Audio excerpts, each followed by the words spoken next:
When that alarm clock goes off, you better recognize you just received a miracle. Waking up isn't just part of the routine, it's proof that God still has plans for you. Some people lay down last night and didn't get back up.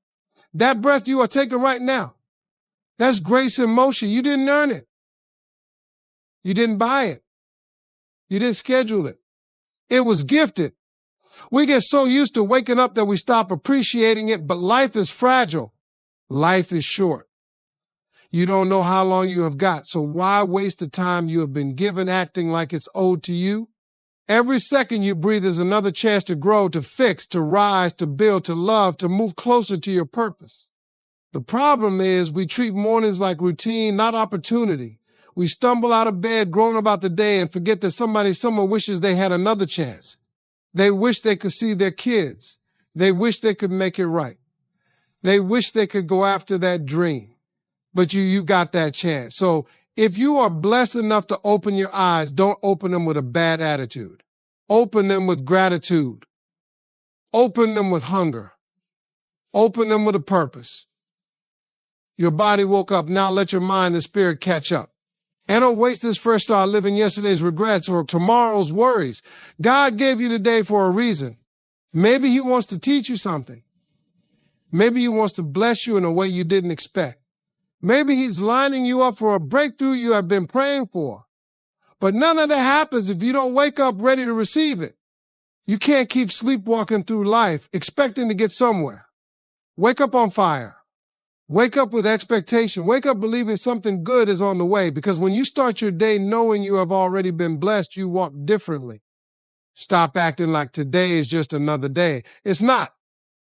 It's another gift, another shot. Another open door is waiting for you to step through. So rise like you mean it.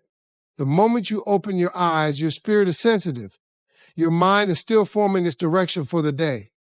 That's why the first thing you do matters so much. Most people roll over and check their phone. Notifications, missed messages, breaking news, they are flooded with everything but peace. When you grab your phone first, you are letting the world dictate your energy. You start reacting instead of creating. Before your feet hit the ground, your spirit is already distracted. You didn't even give God 5 seconds before you gave your peace away to social media or emails. But if you start your day by reaching for God, everything shifts. You invite clarity before confusion. You invite peace before pressure. You invite strength before stress. That's the power of choosing God first. It's not about religion, it's about alignment. You don't need to pray for an hour. Just start with something real. Thank him for waking you up. Ask him to guide your steps. Tell him your fears. Lay out your plans. When you speak to him, he listens. When you invite him and he walks with you. Most people are walking into battle without armor. No wonder they are anxious. No wonder they are overwhelmed. You can't fight the world empty. You need spiritual strength. And that starts the moment you wake up. Don't let the first thing you touch be your phone. Let it be your faith. Let it be your conversation with the one who holds your future. Let it be a moment of surrender, a moment of praise, a moment of direction. Because once God sets the tone, nothing else can shake it. What you do in the first few minutes can determine how your entire day goes. So start with power. Start with gratitude. Start with God. You can't keep asking God to bless work you refuse to do. You want more, but you are not moving. You want a breakthrough, but you are still making excuses. God is not going to drop success in your lap while you are sitting on the couch binge watching your time away. God responds to action. He rewards faith that moves. When you take a step, he shows up.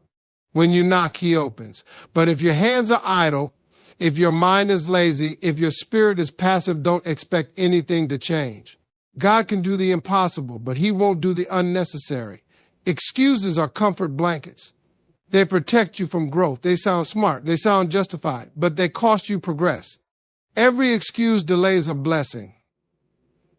Every time you say, I can't, you are telling God he's not big enough to carry you through. Effort is a form of faith. When you grind, even when you don't feel like it, you are telling God, I trust you will meet me here. That kind of obedience gets results. That kind of discipline pulls blessings out of the invisible into the visible. God blesses the hustle when it's rooted in purpose. Don't be the person always getting ready. Stop preparing to begin and just begin. If all you do is plan and dream but never move, you will be stuck forever. Start where you are. Do what you can. And trust God to handle what you can't. You don't need to be perfect. You just need to be active. Faith without works is dead. Prayer without effort is just noise. So get up, show up, and keep moving. Even if it's slow, even if it's scary, keep moving. God is watching how you handle what you have. Your next level is tied to how you work this level. So stop making excuses and start making progress. Prayer is not a weekly appointment you pencil in around brunch. It's not something that expires when the church doors close. Prayer is power, and it's needed daily, hourly, moment by moment. Some people treat prayer like it's a performance for Sunday mornings, but during the rest of the week, they go silent. That's like eating one meal on Sunday and wondering why you are starving by Wednesday. You need spiritual food every day. You don't have to be in a building to talk to God. He hears you in your car, in your bathroom, in your office, in your kitchen, in your darkest hour. You don't need a choir behind you or a preacher in front of you. All you need is a moment of honesty, a second of surrender, a willingness to say, God, I need you today, right now, where I'm at. That's where the real power of prayer begins, when it's part of your life, not just your tradition. Prayer isn't just about asking for things. It's about alignment. It's about connection. It's about letting God speak into your spirit so you don't walk around aimlessly and overwhelmed. You can't expect peace when you never plugged into the source of it. The same way your phone dies without a charger, your spirit dies without prayer. And you know when you haven't prayed. You feel it? That confusion, that anger, that heaviness. That's the cost of silence between you and God. When you start your day with prayer, you walk differently. You don't react to everything the same. You stop snapping at people for no reason. You stop letting stress steal your joy. Why? Because you are covered. Because you have had a conversation with the one who already knows what's coming. You are not just hoping it's a good day. You are trusting that whatever the day brings, you are equipped to handle it. People act like prayer is a backup plan, like it's something you do when all else fails. But prayer is not your last resort, it's your first weapon. Before the chaos, before the confusion, before the breakdowns, pray. Pray when you are up. Pray when you are down. Pray when you don't feel like praying. Especially then. Because that's when God fills in the gaps your strength can't cover. You don't need fancy words. You don't need long speeches. You just need the truth. You need to be real. God, I'm tired. God, I'm scared. God, I don't know what to do. That's a prayer. It's not about impressing him. It's about inviting him. It's not about looking holy. It's about staying connected. He already knows your heart. He just wants to hear from you. If you can scroll for 20 minutes, you can pray for 5. If you can talk to everybody about your problems, you can talk to God about them too. Make prayer your habit, not your emergency plan. Make it part of your routine, not just your response to pain. Because the more you pray, the stronger you get. The more you seek him, the more peace you find. Prayer is your power, and it belongs in your daily life, not just your Sunday schedule. Closed mouths don't get fed. It's a principle in life, in business, in faith. If you don't open your mouth and ask for what you need, you can't complain when you don't get it. A lot of people are walking around frustrated, not because God ain't good, but because they never had the boldness to ask him for what they want. You are playing small, settling, adjusting, and hiding behind fear when God is standing there saying, just ask me. People think asking means begging. It doesn't. Asking is a form of faith. It's saying, God, I believe you can do this. I trust you enough to speak it out loud. And that takes courage. Some of why all have been silent for so long, you have convinced yourself God forgot you. But the truth is, he's been waiting for you to step up and make a request. If you don't believe it enough to ask for it, do you believe it's possible? We ask everybody else, friends, family, social media for advice, support, opinions, validation. But when it's time to go to the source, we go quiet. You have access to the king, but you are acting like a servant. You have got favor on your life, but you are moving like you are cursed. The Bible says, ask and you shall receive, not stay quiet and hope for the best. That means your voice matters. Your prayer matters. Your boldness matters. So sometimes you have to ask for more than you think you deserve. Not because you are greedy, but because you know who your Father is. Don't just ask for the job, ask for the one that sets your family up. Don't just ask for strength, ask for the kind that carries generations. Don't just ask for healing, ask for full restoration. When you ask big, you show God that you believe He's big enough to handle it. You don't get upgraded in life by playing it safe. You don't get overwhelmed by whispering small prayers. You have got to be bold enough to say, God, I want it all. I want every blessing you have stored up for me. I want every opportunity with my name on it. I want doors to open that no man can shut. That's not arrogance, that's alignment. That's confidence in the one who can do more than you ask, think, or imagine. They don't let fear rob you of the blessing. Don't let doubt keep you silent. Don't let your past make you think you are not worthy to ask. The truth is, nobody is worthy. That's why it's called grace. That's why it's called favor. God blesses those who dare to ask, even when they are scared, even when they feel unqualified. He looks at the heart, not the resume. So ask from the heart and ask like you mean it. The world won't hand you anything just because you want it. You have got to speak up. You have got to move in faith. You have got to stretch your voice and say, God, this is what I need. This is what I'm dreaming of. This is what I believe you can do. Don't just wish. Don't just hope. Ask. And then get ready for God to move in a way that reminds you He's been listening the whole time. Sometimes what looks like a setback is your setup. The blessing you prayed for might not arrive in shiny wrapping paper with a bow on top. No, sometimes it comes wrapped in struggle, covered in stress, and disguised as difficulty. That's how God works. He doesn't always present blessings in the most obvious way. He hides them in situations that force you to grow before you receive. He doesn't just hand you what you want. He makes sure you are ready for it. The job you lost may have been the push you needed to start your own business. The relationship that broke your heart might have been God clearing the path for someone better. That sickness that knocked you down may have been the moment you finally learned to take care of your health. At first glance, it all felt like pain. But when you look back, you see the hand of God all over it. He was building you while you were busy complaining about the construction. People pray for patience, then get upset when they face delays. People ask for strength, then get frustrated when life gets heavy. But how else do you think patience is developed? How else is strength built? God's blessings come with weight, and He uses burdens to strengthen your back before He lays greatness on it. You can't carry the blessing if you haven't learned how to handle the burden. There's a training ground in every trial. The danger is when you mistake the blessing for a burden and give up too early. You walk away from something that was meant to bless you because it didn't feel good. We live in a world where if it's not instant, we don't think it's worth it. But God is not Amazon Prime.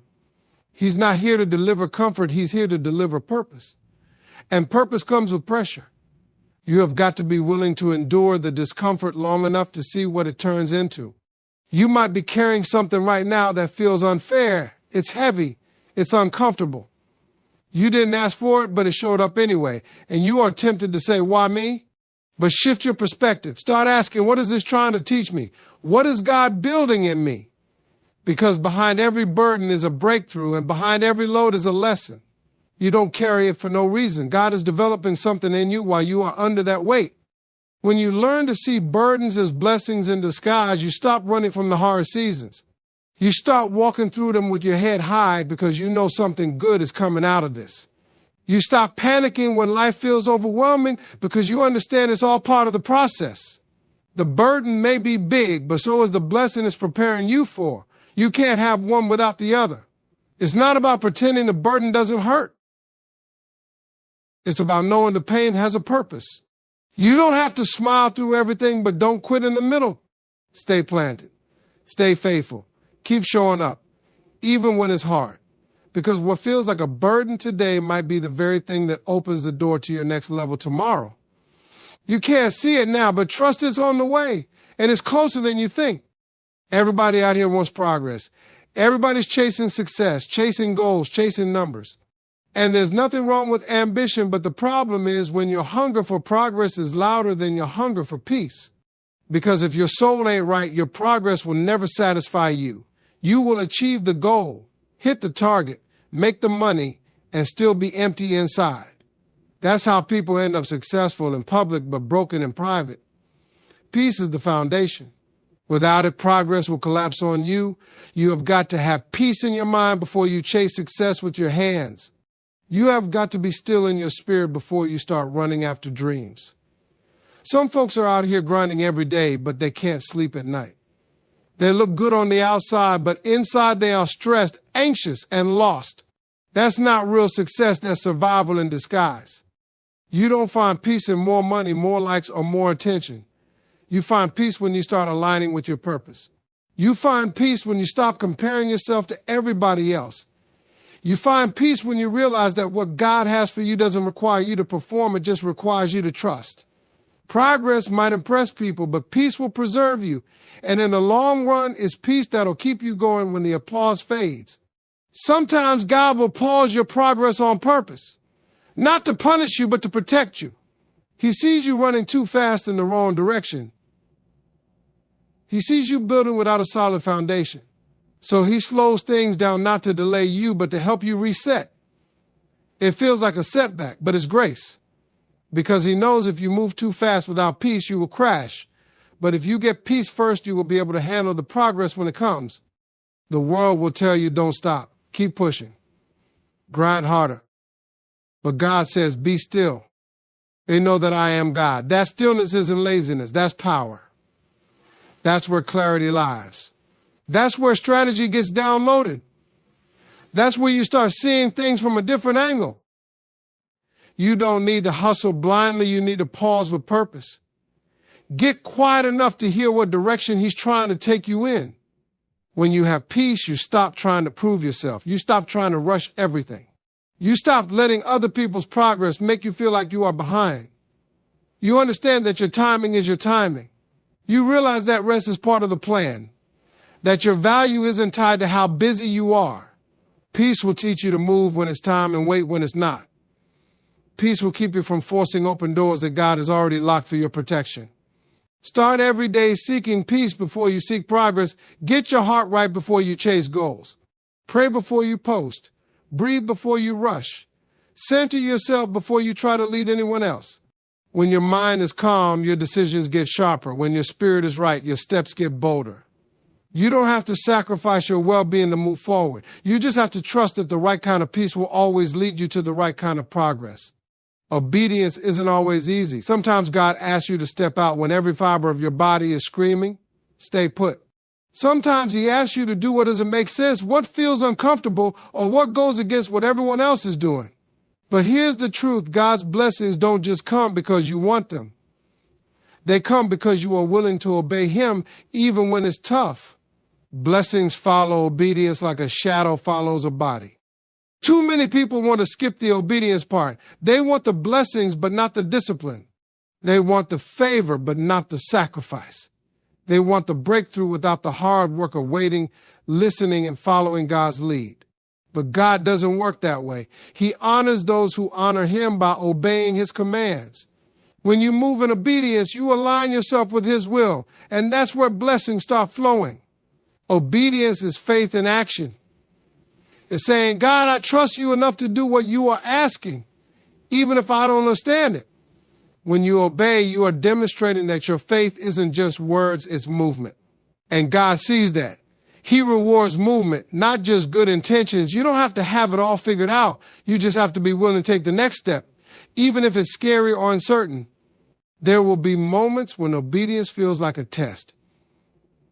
When the path God is asking you to take looks lonely or difficult. When people around you don't understand your choices and question your faith. That's exactly when obedience matters most. It's easy to obey when it's popular or comfortable. But true obedience is standing firm when the pressure's on and saying, this is what God wants and I'm following him no matter what. Blessings often come disguised as obedience. The calls to forgive, to be honest, to give, to serve, these aren't just moral lessons. They are the gateway to God's favor. When you obey these small, sometimes inconvenient commands, you position yourself to receive the bigger blessings. It's a spiritual law where obedience flows, blessings grow. You can't pick and choose which parts of God's word to follow and expect the full reward. Obedience also protects you. It keeps you from stepping into situations that look good but are bad for you. It steers you away from shortcuts that promise quick results but lead to long-term damage. God's commands aren't meant to restrict you. They are meant to guide you safely toward the life He's planned. When you obey, you avoid pitfalls, heartbreak, and unnecessary struggles that come from ignoring His direction. You don't have to be perfect to obey. Obedience doesn't require flawless faith. It requires willing faith. It's not about never messing up. It's about getting back up and choosing God's way again. Every time you obey, you open the door a little wider for blessings to enter your life. So don't wait for the perfect moment or the perfect feeling. Start obeying today and watch how God's blessings begin to chase you down. Complaining is easy. It's like a default setting for us when things don't go our way. We wake up, hit a bump in the road, and immediately start grumbling about what's wrong. But what if I told you that complaining is blocking your blessings? When you focus on what's missing, what's broken, or what's unfair, you are sending out negative energy that pushes away the good that's trying to whisk a blow away. Complaining is a trap, and it keeps you stuck in the same place. Praise, on the other hand, is powerful. When you praise God, you are not just saying nice words, you are shifting your mindset. You are telling your spirit, I trust that God is working even when I don't see it. Praise changes your perspective from lack to abundance. It turns your focus from problems to possibilities. And that shift opens the door for blessings you can't even imagine. Praise is the language of faith that invites God's favor. It's not always easy to praise when life is hard. That's the test. The real growth happens when you praise in the storm, not just in the sunshine. When you learn to thank God for what you have instead of crying over what you don't, you are strengthening your faith muscles. You are training your heart to find joy regardless of circumstances. And joy is a magnet for miracles. It's like a signal to God that you are ready for more. Complaining breeds more complaints. It creates a cycle of negativity that drags you down. The more you focus on what's wrong, the more problems you see. It's like putting on glasses that distort reality and only show the ugly parts. But praise is the opposite. It magnifies the good. It reveals the blessings hiding in plain sight. The roof over your head, the food on your table, the breath in your lungs, these are all reasons to praise, even when things feel tough. When you praise more, you also attract better people and better opportunities. People want to be around those who uplift and encourage, not those who constantly bring the mood down. Praise creates a positive environment that inspires action and hope. It draws in connections that can help you grow. It builds a community that supports your dreams instead of tearing them down. Your attitude has a ripple effect that goes far beyond just you. Praise also strengthens your relationship with God. It reminds you that He is bigger than your problems and His plan is greater than your pain. When you make praise a habit, you are constantly aligning yourself with His goodness. You are declaring that no matter what happens, God is still on your side. That confidence brings peace in chaos and courage in fear. It's like a shield that protects your heart and mind from despair. If you want to change your life, start with your words, complain less about what's wrong, and praise more for what's right. Make a habit of gratitude even for the small things. Speak life into your circumstances instead of death. Your words have power. Use them to build up, not tear down. When you do this, you will notice a shift happening inside you, and that shift will start to change everything around you. Your routine is more than just what you do every day. It's a window into what you truly believe. You can say all the right things about faith and trust, but if your daily habits don't match, your faith is just words. The way you start your mornings, how you handle your struggles, and how you spend your free time, all these things show where your heart is. Your routine doesn't lie, and it reveals your true level of faith. If you wake up every day rushing, anxious, and disconnected from God, that's a sign. It shows that deep down, you are relying on yourself instead of Him. You are trying to control everything instead of trusting the process. But when your routine includes time to pray, to meditate on Scripture, to reflect, that shows you are actively choosing faith. You are showing God that He matters more than your worries and deadlines. Your routine is a daily declaration of your trust in Him. Faith is built in the small moments, not just the big events. It's easy to believe when everything is going well, but true faith is proven in the grind, the times you don't feel like praying, the days you struggle to get out of bed, the moments when doubts try to sneak in. If your routine includes pushing through those hard days with prayer and perseverance, that's faith in action. That's what moves mountains behind the scenes. Your routine also reveals what you prioritize. If you spend hours scrolling on your phone but barely a few minutes reading the Word, your faith is not the priority. If you are constantly working but never resting or reflecting, you are missing the point of trusting God's timing and care. But when your routine balances work, rest, and spiritual growth, it shows you are building your life on a strong foundation. You are not just going through the motions, you are intentionally walking in faith. Sometimes your routine needs to change to reflect your faith better. It might mean waking up earlier to spend quiet time with God. It might mean cutting out distractions that pull you away from prayer and focus. It might mean choosing to serve others even when you are tired. These choices aren't always easy, but they show you are serious about your relationship with God. Faith isn't passive. It's a lifestyle that shapes every part of your day. The beauty of a faith-driven routine is that it creates momentum. When you commit to starting your day with God, your whole day shifts. Your mindset changes, your decisions become clearer, and your stress decreases. That consistency and faith fuels your strength for the challenges ahead. It's like planting seeds every day that grow into a harvest of blessings, peace, and purpose. Your routine is a mirror. It shows you what you value, what you believe, and where your trust lies. If you want your faith to grow, start by examining your habits. Make intentional choices that reflect your belief in God's plan and power. Because when your routine reveals faith, it doesn't just change you, it changes everything around you. Waiting is one of the hardest things to do, especially when you are desperate for change, for answers, for blessings to show up. But here's a truth that many miss. God doesn't take a break just because you are waiting while you are stuck in that season of pause. God is working behind the scenes. He's moving pieces, preparing your heart, and setting up the perfect timing for your breakthrough.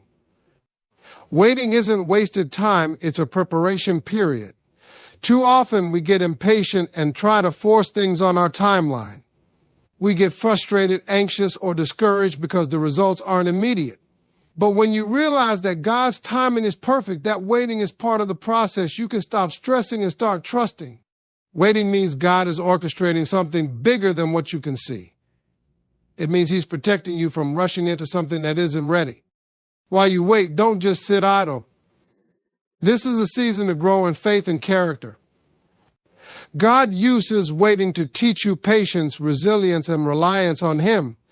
It's a time to deepen your relationship with God, to pray more, to listen closely. The longer you wait with faith, the stronger you become. God is building your spirit and equipping you for what's coming. The wait is not the end, it's a vital part of your journey. It's important to remember that God's work often happens in quiet, unseen ways.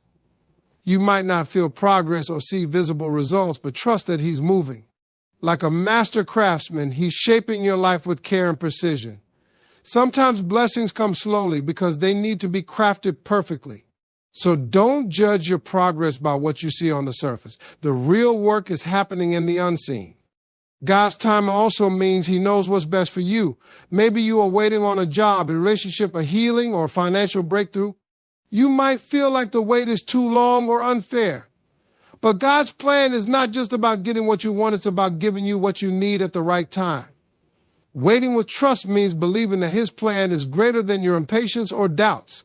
When you start to understand that God works while you wait, it changes everything. Instead of complaining or feeling stuck, you can use this time to prepare yourself mentally, emotionally, and spiritually. You can invest in your growth, set new goals, and strengthen your faith. Waiting becomes a powerful season of transformation, not a setback. You begin to see waiting as an active, purposeful part of God's plan. So don't give up just because you are still waiting. Keep your faith alive.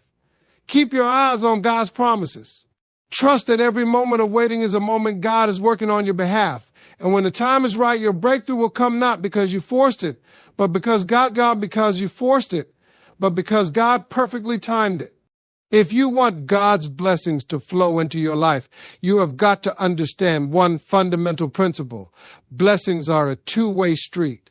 You can't just sit back waiting for good things to come without giving anything back. Being a blessing to others is like opening the floodgates for your blessings. It's not about earning God's favor like a transaction, but about living a life that reflects His love and generosities. When you give, you create a channel for blessings to come through. Too many people get stuck in a mindset of scarcity, believing there's not enough for everyone, so they hold back. But faith teaches us that God's supply is limitless. When you bless others, whether it's your time, your resources, your encouragement, or your kindness, you are tapping into that endless supply. You become part of God's plan to spread goodness, and in turn, you position yourself to receive goodness. It's a cycle that starts with your willingness to give. Being a blessing isn't just about money or material things. It's about being present, being kind, and being willing to help. Sometimes the biggest blessing you can offer is your attention or your listening ear. People need encouragement, hope, and love just as much as they need financial help. When you become that source of light for someone else, you are demonstrating the heart of God in action. That kind of blessing always comes back to you multiplied. Giving also strengthens your faith. It's easy to be generous when you feel secure, but the real test is given when you don't have much.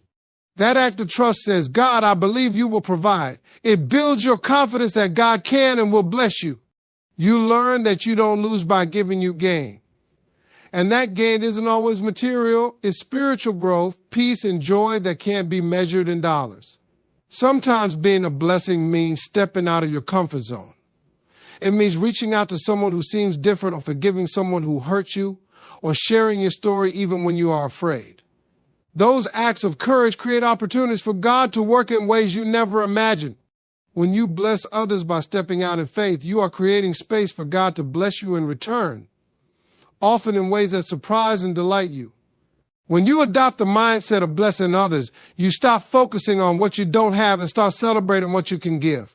It shifts your perspective from limitation to abundance. That's the mindset that attracts blessings because it's rooted in gratitude and generosity. God honors that spirit by multiplying your efforts and surprising you with breakthroughs that go beyond your expectations. So if you want to receive God's blessing, start by being a blessing to someone else. Look around you who needs your help, your encouragement, or your love. When you choose to give, even in small ways, you are aligning yourself with God's heart and His plans for your life. The more you bless others, the more you will find blessings coming back to you in ways you never saw coming. Words are powerful. They aren't just sounds or empty phrases. What you say about yourself and your life shapes your reality. When you speak doubt, fear, or negativity, you are planting seeds that grow into obstacles. But when you declare faith, open blessings, you are creating a fertile ground for growth and success. The truth is, what you speak over your life sets the tone for your mindset, your actions, and ultimately your destiny. Many people don't realize how much damage negative self-talk can do. Saying things like, I can't, I'm not good enough, or this will never work chips away at your confidence and limits your potential. It's like telling God and yourself that you don't believe in the promises made for your life. You begin to expect failure and disappointment because your words build that expectation. Your words become a self-fulfilling prophecy. On the flip side, when you intentionally speak words of life, encouragement, and faith, you are aligning yourself with God's truth. Statements like, I am capable, God is guiding me, or this challenge will make me stronger, fuel your spirit with hope and hope. Those words don't magically solve problems, but they change your attitude and open your heart to possibilities. Your faith becomes active through your words, creating a pathway for blessings to enter. Speaking positively isn't just about repeating affirmations mindlessly. It's about choosing to declare what you believe deep inside, even when the circumstances say otherwise. It's about fighting back against fear and doubt with confident words. It's about training your mind to focus on what God can do rather than what you can't. Every day you have the power to speak life or death over your dreams and goals. Sometimes you have to confront the lies you have been telling yourself for years. Old patterns of negative speech can be hard to break, but it's necessary. The moment you start changing your words, you start changing your mind. And when your mind changes, your life starts to shift. This is not about blind optimism. It's about choosing faith and truth over despair and defeat. Your words carry weight, and God uses them as tools in your spiritual growth. It's also important to guard your tongue from speaking curses on your life, even unintentionally. Phrases like "I'm always unlucky" or "nothing ever works out for me" invite negativity. Instead, train yourself to notice when you slip into that language and stop yourself. Replace it with declarations of God's goodness and your potential. This daily practice rewires your thinking and transforms your outlook on life. What you speak over your life matters more than you think, because those words influence your emotions, decisions, and actions. They create an environment for your faith to flourish or wither. Your words are seeds you plant. Make sure you are planting seeds of hope, strength, and victory. Speak boldly, speak truthfully, and watch how your life begins to reflect the power of what you say. When you are on the edge of a breakthrough, don't be surprised if everything suddenly feels like it's falling apart. That's not a coincidence. The enemy knows your potential. He knows how close you are to your victory. And just like a boxer throws his hardest punches when his opponent is wobbling, the devil attacks hardest right before you win. This is the spiritual battlefield where your faith and persistence get tested more than ever. It's easy to feel discouraged when things get tough right before the breakthrough. You might face unexpected problems, setbacks, or attacks on your mind and emotions. Suddenly doubts creep in. Why not when you have come so far? But this is exactly when you have to dig deeper. The devil aims to get you to quit before your blessing arrives. The moment you think about giving up, that's when you need to hold on tighter. Recognizing these attacks is the first step to defeating them. They come disguised as fears, distractions, delays, or even temptations to take shortcuts. They want to shake your confidence and make you question God's timing. But remember, these moments are proof you are moving in the right direction. If everything were easy, there would be no growth. Struggles before breakthroughs are the norm, not the exception. Faith becomes your weapon in these moments. When you feel the pressure mounting, remind yourself why you started and what God has promised you. You must stand firm, speak truth, and refuse to be moved. The devil's attacks might feel real and powerful, but your faith is stronger. Keep your eyes on the prize and trust that God is working behind the scenes even when you can't see it. Sometimes the attacks before a breakthrough come in the form of people trying to discourage you. They might say you are wasting your time or that you are not capable. These words can cut deep if you let them. But you have to silence the noise and listen to the voice of God, not the voice of doubt.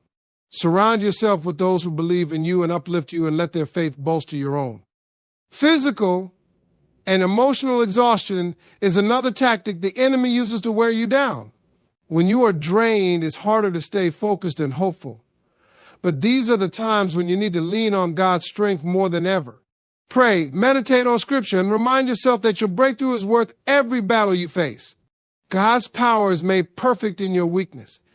Every great breakthrough story includes a moment of intense struggle right before victory. The key is not to quit.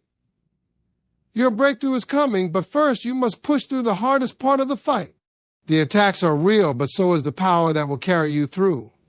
Stand strong, keep believing, and get ready to receive what God has been preparing for you. Every morning you wake up, you get a fresh page, a new opportunity to write your story. No matter what happened yesterday, today is not chained to it. That's powerful because so many people carry the weight of their past mistakes, failures, and regrets like a heavy backpack. But God gives you grace to start over every day. Each sunrise is a reminder that you are not stuck, and your story isn't finished yet. The truth is, your past doesn't define you unless you let it. What you do today matters more than what went wrong yesterday. Every day is a chance to make better choices, to step closer to your dreams, and to live in alignment with God's purpose for your life. When you embrace this mindset, you stop living in regret and start living in hope and possibility. One of the biggest barriers to progress is the fear that you have wasted too much time or blown your chances. But here's the reality. The only day you can control is today. The past is gone, and the future isn't guaranteed, so what you do right now shapes the rest of your life. God gives you this moment to seize, and with faith you can transform it into something powerful. Each new day also brings new challenges, but it also brings new strength. When you wake up, you are not the same person you were yesterday. You have grown, learned, and survived. That means you are better equipped to handle whatever comes your way. This is why you have to approach every day with energy and determination, knowing that God is renewing your strength and refreshing your spirit. Writing a new chapter means leaving behind old narratives that no longer serve you. Maybe you've been telling yourself, I'm not enough, or I'll never get there. It's time to tear up those pages and write a different story, one filled with courage, faith, and progress. You don't have to wait for a perfect day to start. Today is enough, and you are enough to begin again. When you treat every day like a new chapter, you start seeing life as an ongoing journey rather than a fixed destination. This perspective keeps you flexible, open to change, and ready to adapt. It makes you resilient because setbacks aren't the end, they are just part of the story. You learn to trust God's process, knowing He's the author who guides every twist and turn. Your daily choice is how you think, what you say. The actions you take are the words and sentences of your new chapter. Write them with intention. Live them with purpose. Wake up with the mindset that today is your fresh start, a chance to rewrite your life with faith, hope, and boldness. The pen is in your hand, and the possibilities are endless. Taking that first step is often the hardest part of any journey. It's scary because it means leaving your comfort zone and stepping into the unknown. But here's the truth. Without that initial move, nothing changes. You can dream, plan, and hope all you want, but until you act, your breakthrough remains out of reach. The first step is the key that unlocks the door to everything else God has for you. Your daily choice is how you think, what you say. The actions you take are the words and sentences of your new chapter. Write them with intention. Live them with purpose. Wake up with the mindset that today is your fresh start, a chance to rewrite your life with faith, hope, and boldness. The pen is in your hand, and the possibilities are endless. Taking that first step is often the hardest part of any journey. It's scary because it means leaving your comfort zone and stepping into the unknown. But here's the truth. Without that initial move, nothing changes. You can dream, plan, and hope all you want, but until you act, your breakthrough remains out of reach. The first step is the key that unlocks the door to everything else God has for you. Fear will try to stop you. It will whisper lies that you are not ready, that you will fail, or that the timing isn't right. Those lies are designed to keep you frozen in place. But courage isn't the absence of fear, it's deciding that what you want is bigger than what scares you. When you take the first step, you are telling the universe and God that you are serious about your dreams, that you are ready to move forward no matter what. Sometimes the first step is small, a phone call, a prayer, sending an email, or simply waking up earlier. Don't underestimate these small beginnings because they build momentum. That one move breaks the inertia and sets a chain reaction in motion. Once you start, you will find that the path becomes clearer, obstacles begin to look smaller, and God opens doors you didn't even see before. The beauty of the first step is that it creates possibility. When you stay stuck waiting for perfect conditions, nothing happens. But when you take action, you invite change. You show faith in God's timing and power. You prove to yourself that you can move, you can handle uncertainty, and you can grow. That first move builds your confidence and prepares you for the journey ahead. Sometimes people get paralyzed because they think the entire journey has to be planned before starting. But progress is made step by step, learning as you go, adjusting your course along the way. God doesn't expect you to have all the answers up front. He just asks for your willingness to begin. The first step is proof that you trust Him enough to move forward with what you have. When you finally take that step, you will notice something amazing. The next steps become easier. The momentum builds and God's favor starts to show up. Opportunities begin to align. People come into your life who can help, and your faith grows stronger. That first step